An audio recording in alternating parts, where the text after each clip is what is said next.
한 해의 삶을 시작하고요. 오늘이 두 번째 맞이하는 주일입니다.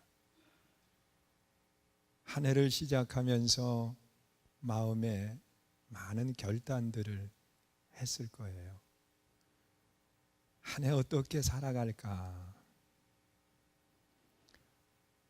오늘 본문의 말씀에서 보면 베드로 사도는요, 행실에 거룩한 자가 되라 그랬습니다. 우리의 삶의 모습 속에서 하나님의 거룩함이 드러나야 된다는 거예요. 그런데 우리는 이 말씀을 들으면서 이 베드로를 이해한다고 하면 왜 그가 그런 말을 했을까? 그걸 알게 돼요. 여러분, 베드로가 처음 성경에 등장하는 것을 보면 요한복음 1장에서 이 베드로, 그가 신앙의 고백을 하기 이전의 이름은 시몬이거든요. 근데 이 시몬이 처음 예수님을 만나고 그의 이름이 기록된 때가 그 동생 안드레라고 하는 동생이 이 시몬 형을 예수님께로 인도를 하게 돼요. 그리고 그가 예수님을 만나고 난 뒤에 제자로 부름을 받는 모습이 누가복음 5장에 기록되어 있거든요. 어느 날 그가 밤을 새워서 고기를 잡았는데 이 뜻대로 많이 잡은 것이 아니라 한 마리도 못 잡았어요. 그래서 허탈한 마음을 가지고 새벽녘에 이 그물을 싣고 있는데 한 분이 다가오더니 하는 이야기가 배를 좀 띄워달라는 거예요. 그래서 배를 띄우니까 그 배 안에 예수님이 타시더니 말씀을 전하시는 거예요.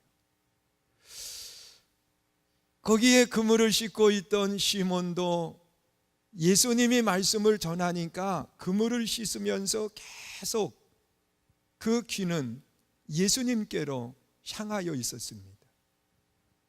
그분이 말씀을 마치시더니 다시 부둣가로 와가지고서는 이 그물 싣고 있는 시몬에게 예수님이 그렇게 이야기해요. 시몬아, 너 저 깊은 데 가서 그물을 내려라. 여러분, 이 말을 들었을 때 이 시몬의 마음속에 여러 가지 갈등을 했을 겁니다. 왜냐고 하면 자신에게 지금 이야기하는 이 예수라고 하는 사람은 고기를 잡아본 사람이 아니거든요. 그런데 이 시몬은 태어나면서부터 그 갈릴리 호수에서 태어나서 거기에서 성장을 하고 거기에서 어부가 된 거예요.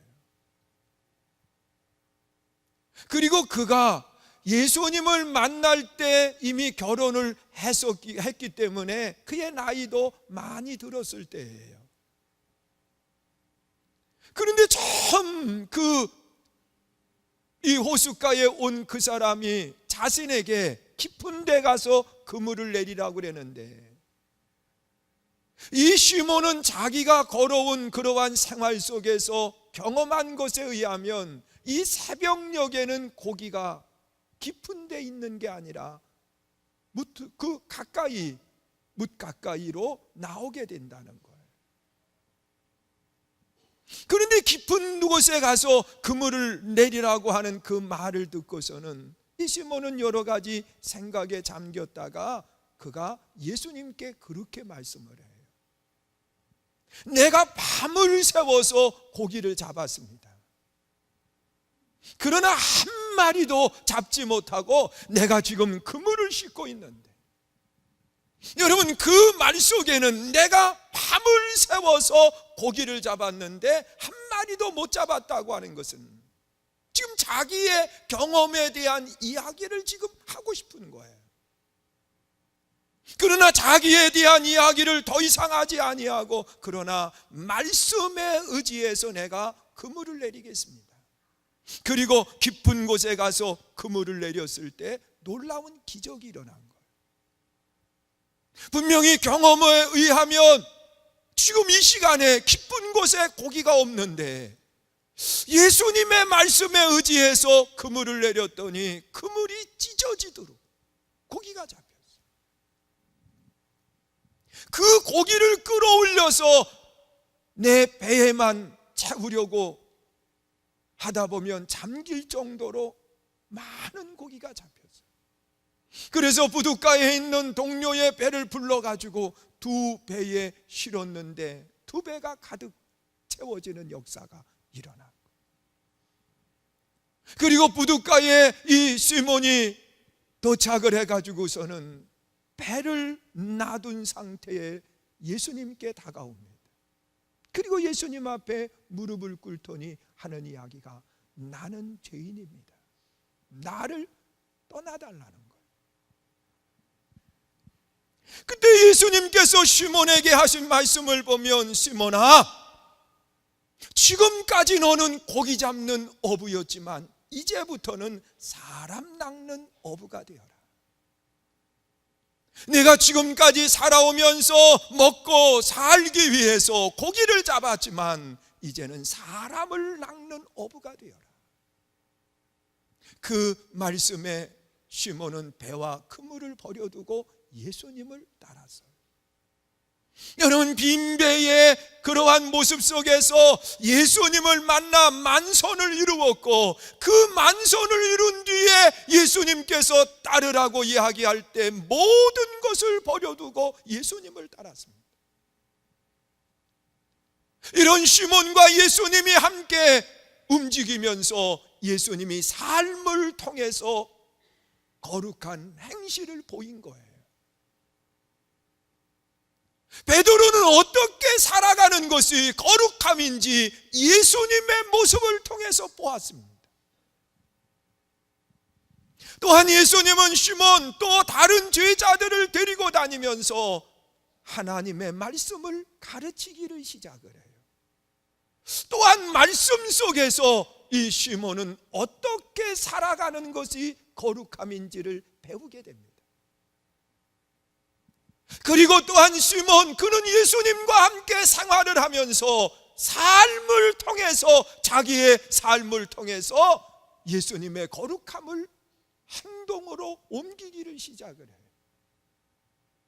그는 3년 동안 예수님과 함께 하면서 예수님의 거룩함을 보았어요. 거룩함이 무엇인지 들었어요. 삶을 통해서 온전하지는 아니하지만 온전함을 향해서 늘 노력을 했어요. 그런데 어느 날 예수님께서 제자들을 다 불러 모으시는 겁니다. 그래서 제자들이 다 모였을 때에 예수님이 그들에게 그런 질문을 해요. 세상 사람들이 나를 누구라고 이야기하더냐? 그때에 제자들이 들은 이야기를 합니다. 어느 사람은 죽은 요한이 살아왔다고 요한이라고 이야기하더이다. 또 엘리야, 능력을 많이 행했던 엘리야가 다시 살아왔다고 그렇게 말한다는 거예요. 또 다른 제자가 이야기해요. 다른 사람이 이야기하는데 에레미야나 선지자 중에 한 사람이 바로 예수님이라고 이야기합니다. 예수님께서 그들의 이야기를 다 들었어요. 듣고 난 뒤에 제자들에게 또다시 질문을 한 거예요. 너희들이 생각하는 나는 누구냐? 그때 시몬, 그가 하는 이야기가 주는 그리스도시요 살아계신 하나님의 아들이십니다. 여러분, 이 신앙의 고백을 했을 때에 예수님은 시몬에게 바요나 시몬아 내가 복이 있도다. 이것을 알게 하신 분은 하나님이시라고 말하고 있어요. 여러분, 시몬은 예수님 앞에 고백하기를 그는 주라고 이야기해요. 주는 내 생명의 주인이 예수님이심을 말하는 거예요.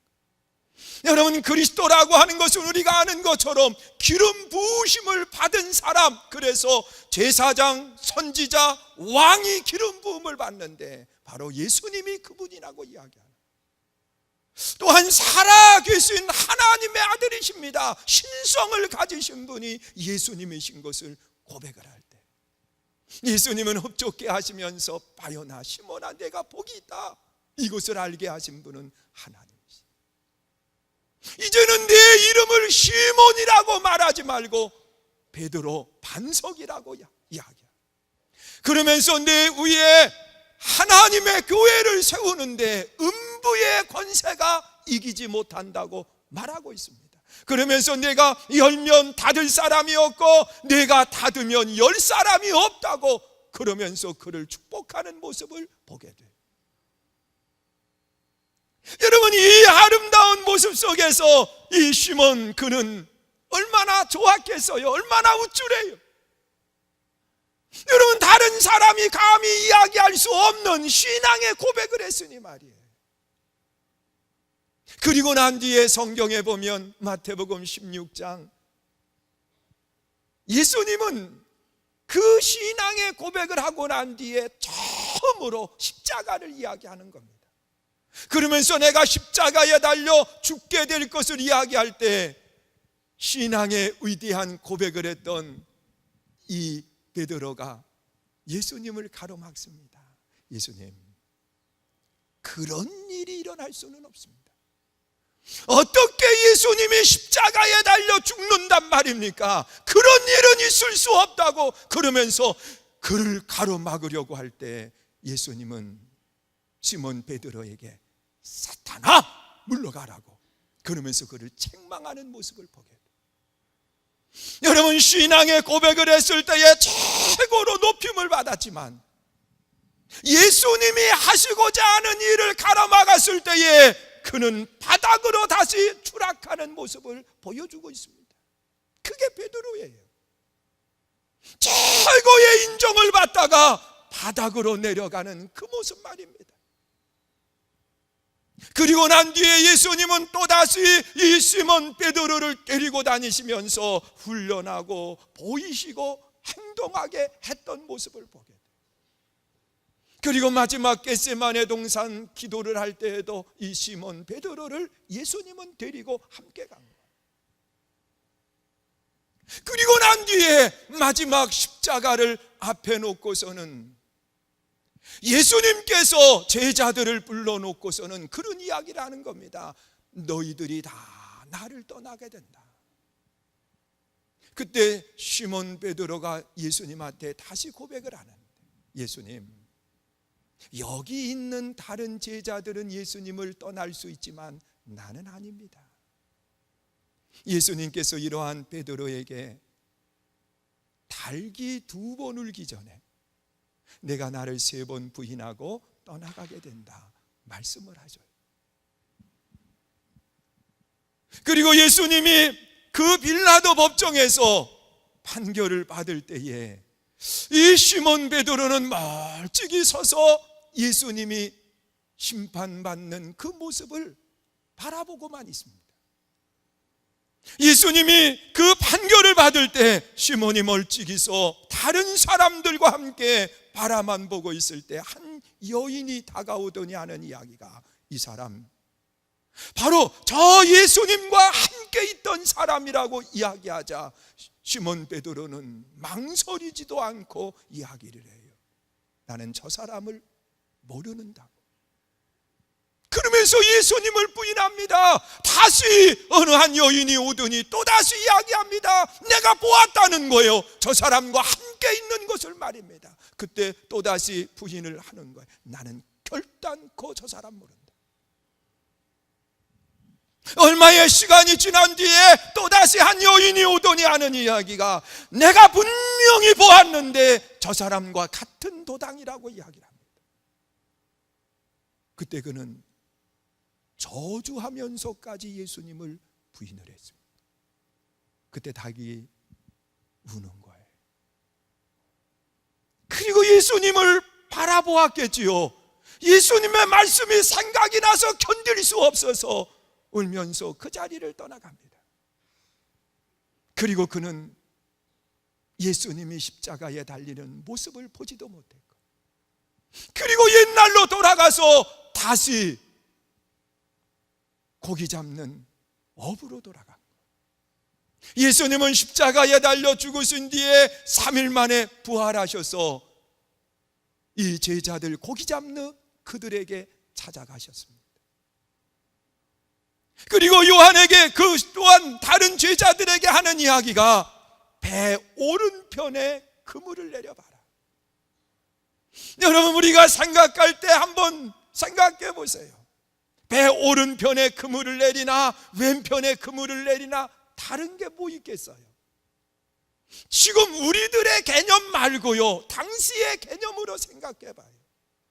여러분, 지금은 배가 큰 배기 때문에 오른쪽과 왼쪽의 차이가 많이 나요.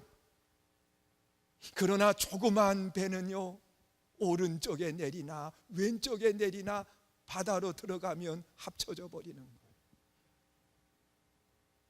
그러니 시몬 베드로가 오른편에 그물을 내리나 왼편에 내리나 뭐가 다른 것이 있을까 그러면서도 내려보라니까 내렸더니 153마리의 고기가 잡혔어요. 그리고 난 뒤에 예수님께서 부둣가에서 고기 잡고 오는 그들을 기다리고 있는, 다른 제자들은 이미 그분이 누구인 줄을 알았어요. 그러나 나중에 배를 끌고서 들어오는 베드로, 그는 예수님을 몰랐어요. 예수라고 하는 말을 하자 그는 배에서 뛰어내려서 물로 들어갑니다. 부끄럽지요. 예수님을 어떻게 보겠어요? 저주하면서까지 부인했는데. 이런 시몬 베드로를 예수님께서는 기다려주시고, 예수님께 다가왔을 때에 예수님은 그에게 그런 질문을 하는 겁니다. 바요나, 시몬아, 내가 여기 있는 이 사람들보다 나를 더 사랑하고 있느냐? 예수님은 이 시몬에게 다정하게 물어보았어요. 책망하지 않았어요. 왜 3번씩이나 나를 부인하고 떠났느냐고 말하지 않았어요. 시몬아, 여기 이 사람들보다 나를 더 사랑해. 지난날 같았으면 자기가 장담하고 이야기했을 텐데 부끄러운 마음을 가지고 대답을 합니다. 예수님, 내가 예수님 사랑하는 거 예수님이 아시지 않습니까? 그때 예수님께서는 내 양을 먹이라고 말씀을 해요. 또다시 질문을 합니다.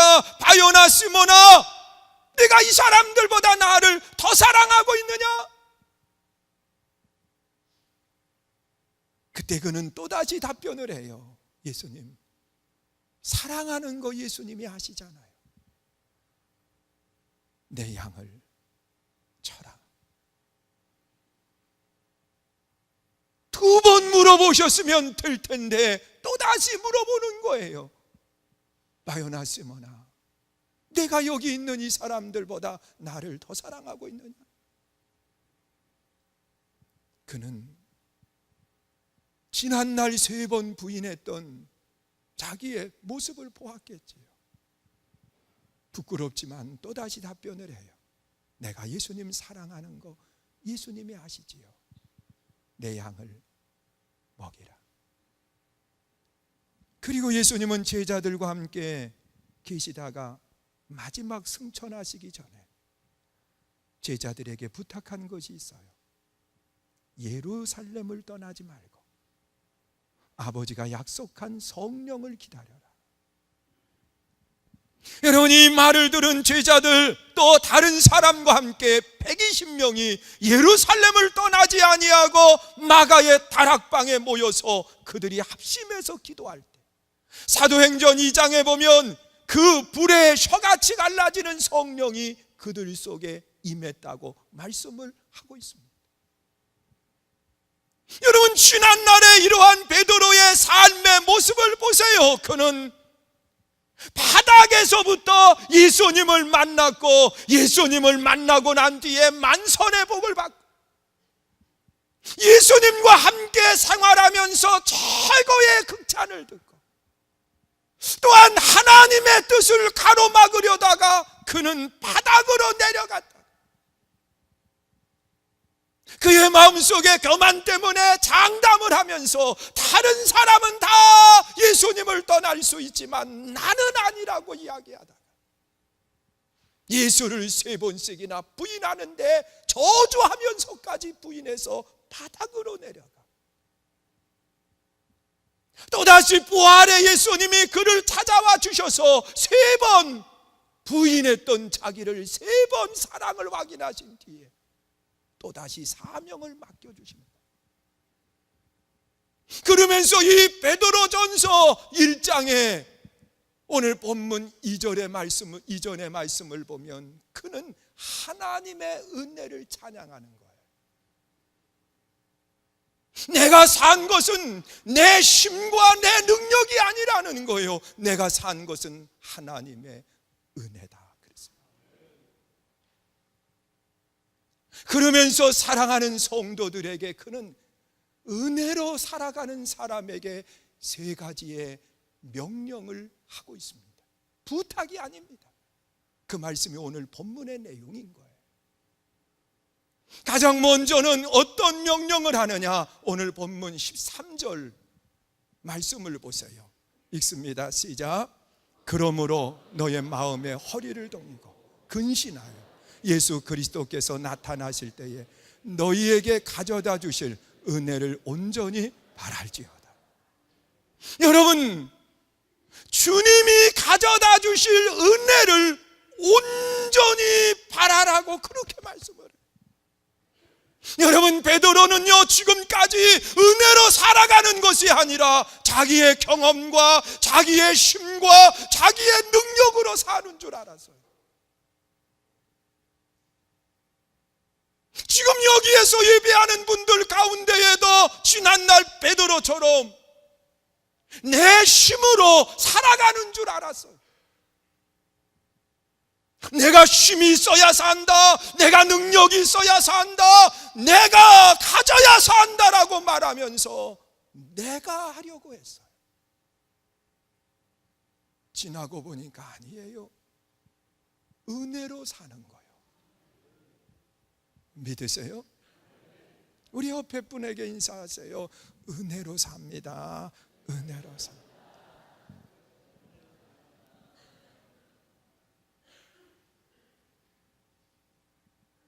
여러분, 은혜가 아니면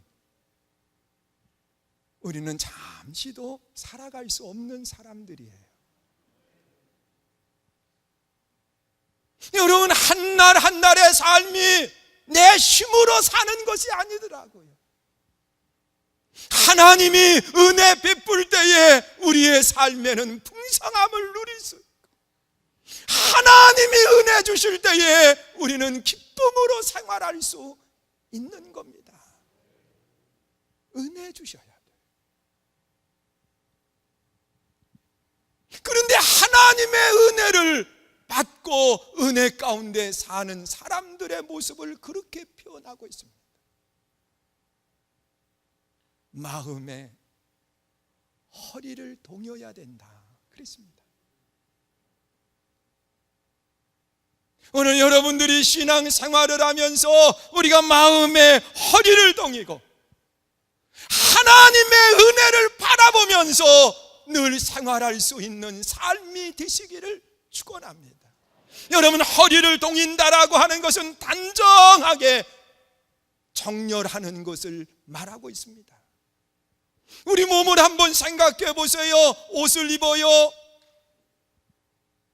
그리고 그 위에 옷을 아래로 집어넣고, 그리고 마지막 허리를 동여가지고 허리띠를 띠고 따닥 하고 잠궈 놓으면 아래 위가 아주 단정해져요. 너저분하지 않아요. 여러분, 우리가 세상을 살아가는 여정 속에도 마찬가지더라고요. 삶을 너저분하게 펼쳐놓으면 은혜를 몰라요.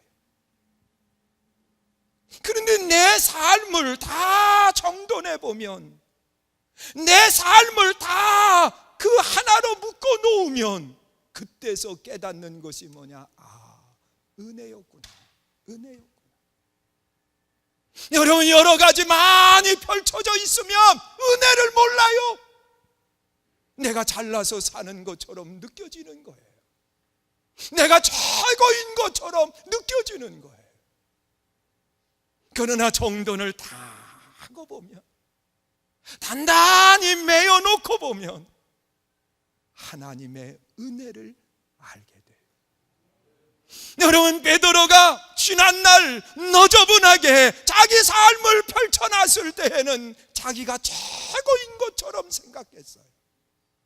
그러나 인생을 마지막 다 정리를 하고 그리고 간결하게 자기 삶을 만들어 놓았을 때 그때 깨달은 거예요. 은혜로 사는 거다. 은혜로 사는 거다. 여러분, 우리 교만하지 마요.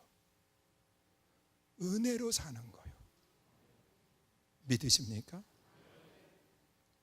그리고 두 번째로 본문 15절에서 베드로는 그런 명령을 합니다. 우리 한번 읽어보세요. 읽습니다. 시작. 오직 너희를 부르신 거룩한 이처럼 너희도 모든 행실에 거룩한 자가 되라. 여러분, 여기 보면 너희도 거룩한 자 되라고 그렇게 이야기해요. 여러분, 거룩이라고 하는 거, 그 거룩한 삶을 살기 위해서는 반드시 뭐가 있어야 되느냐? 거룩의 기준이 있어야 돼요. 여러분, 우리는 세상을 살아가면서 온전하지 못하거든요. 다 죄인들이에요. 그래서 우리는 거룩함을 사람으로 기준을 삼고 세상을 기준으로 삼으면 절대로 그는 거룩해질 수가 없는 거예요. 그래서 오늘 본문 16절에서 베드로 사도는 그런 고백을 하는 겁니다. 우리 한번 16절도 읽어보세요. 읽습니다. 시작. 기록되었으되 내가 거룩하니 너희도 거룩할지어다 하셨다. 누가 거룩해요? 예수님이 거룩하니 그분의 거룩함을 배워야 된다는 거예요. 그분의 거룩함에 이르러야 된다는 거예요. 여러분, 베드로는 예수님의 거룩함을 인정하고 예수님의 거룩함을 바라보기 전까지는요, 자기가 행실로 거룩해지는 줄 알았어요. 그런데 지난날의 삶을 돌아보니까 나는 거룩함으로 나아갈 수 없는 사람인 거예요. 예수님 앞에 장담까지 했지만 결단코 떠나지 않는다고 말했지만 예수님을 3번씩이나 부인하고 떠나는데 저주하면서까지 떠나갔거든요. 그게 자기 의인 거예요. 여러분, 거룩함의 기준은 예수님밖에는 없어요. 예수님이 어떻게 살아가셨는지, 예수님이 어떻게 가르쳐 주셨는지, 예수님을 바라보면서 우리 삶의 거룩함으로 나아가야 된다는 거예요. 스스로 온전한 채 하지 마세요. 여러분, 바울도 고백을 하면서 내가 원하는 것은 선이지만 원치 않는 악을 행하고 있다고 고백하고 있습니다. 또한 거룩함의 기준은 어디에 있느냐? 말씀이 육신이 되었다 그랬으니까 거룩함의 기준은 예수 그리스도의 말씀 속에 있는 거예요. 하나님의 말씀 속에 거룩함이 있는 거예요. 그래서 우리는 거룩함으로 나아가기 위해서 하나님의 말씀을 들어요. 거룩함으로 나아가기 위해서 하나님의 말씀에 거울에 나를 비추어 보아요. 그리고 또한 거룩함으로 나아가기 위해서 우리는 하나님의 말씀을 내 삶 속에 옮기면서 살아가는 거예요. 사랑하는 성도 여러분, 우리 삶의 거룩함이라고 하는 것은 예수 그리스도를 본받는 거고 우리 삶의 거룩함이라고 하는 것은 날마다 말씀의 거울에 나를 비추어 보아서 더러운 것들을 다 버릴 때 우리는 거룩한 자 되는 거예요. 그리고 마지막으로요, 이 베드로는 세 번째 명령을 하고 있어요. 오늘 본문 17절 말씀이에요. 읽습니다. 시작. 외모로 보시지 않고 각 사람의 행위대로 심판하시는 이를 너의 아버지라 부른즉 너희가 나그네로 있을 때를 두려움으로 지내라. 그랬습니다. 여러분, 그 베드로는 바라라, 거룩한 삶을 살라, 그리고 마지막으로 두려움으로 지내라, 그렇게 이야기해요. 그러면서 그 이전에 하시는 말씀이 뭐냐고 하면 너희는 나그네라고 하는 것을 잃어버리지 말라는 거예요. 나그네는 떠나오는 곳이 있어요. 나그네는 갈 곳이 있어요. 그게 나그네예요. 여러분, 어디 여행을 한번 가보세요. 집에서 설레이는 마음을 가지고 떠나요. 첫날, 둘째 날, 그 시간 처음 시작할 때는 그 설레임이 계속 가는 거예요. 그러나 집에 올 날이 다가오면 다가올수록 걱정, 근심이 앞서게 돼요. 이렇게 놀다가 어떻게 다시 가서 일은 하고, 그리고 많은 문제들이 있을 텐데 그 모든 것들을 어떻게 해결하나 걱정이 되는 거예요. 그게 나그네예요. 여러분, 인생의 나그네도 마찬가지더라고요. 젊을 때에는요, 설레이는 마음을 가지고 살아요. 여기에 영원히 머무를 것처럼 행동을 해요. 다 여기에 쌓아두어요. 그러나 이제 그 나그네로서의 삶을 마치고 갈 날이 오면 마음에 두려움이 생겨요. 나를 기다리고 있는 그분이 나를 뭐라고 이야기할까 염려가 돼. 지난날 저희도 친구들이 같이 만나면 그저 좋은 이야기만 했어요. 그저 설레이는 마음을 가지고 목회에 대한 이야기를 했어요. 그런데 요즘 만나면 다른 이야기를 해요. 우리도 하나님께 갈 날이 멀지 않았다는 거예요. 저도 인천에서 가깝게 목회를 하는 친구 목사님들이 있는데요, 벌써 반 목사님들이 몸에 암을 수술을 했어요. 그러면서 자기 몸 관리를 지금 들어가고 하고 있는 거예요. 그러다 보니까 갈 날이 많이 남아있는 것이 아니라 얼마 남지 않았다는 거예요. 그러면서 두려워하는 마음을 가지고 하나님의 심판대를 준비하는 겁니다. 오늘 여러분들은 어떠신가요? 베드로는 하나님의 심판을 두려워하는 마음을 가지고 예비하라고 그렇게 말씀을 하고 있습니다. 사랑하는 성도 여러분, 하나님의 은혜를 바라야 돼요. 우리의 삶의 행실이 거룩함으로 나아가야 돼요. 그것뿐만 아니라 나그네로서의 삶을 우리가 산다고 하는 사실을 잃어버리지 말고 하나님의 심판을 준비할 수 있는 믿음의 일꾼이 되시기를 축원합니다. 여러분, 2018년도 시작을 하다 보니까 많이 남은 것처럼 느껴지잖아요. 그러나 또다시 새로운 한 해를 마치고 또 다른 한 해를 맞이할 날이 우리에게 오는 것처럼 하나님이 여러분 한 분 한 분을 부르실 그날이 있다는 거예요.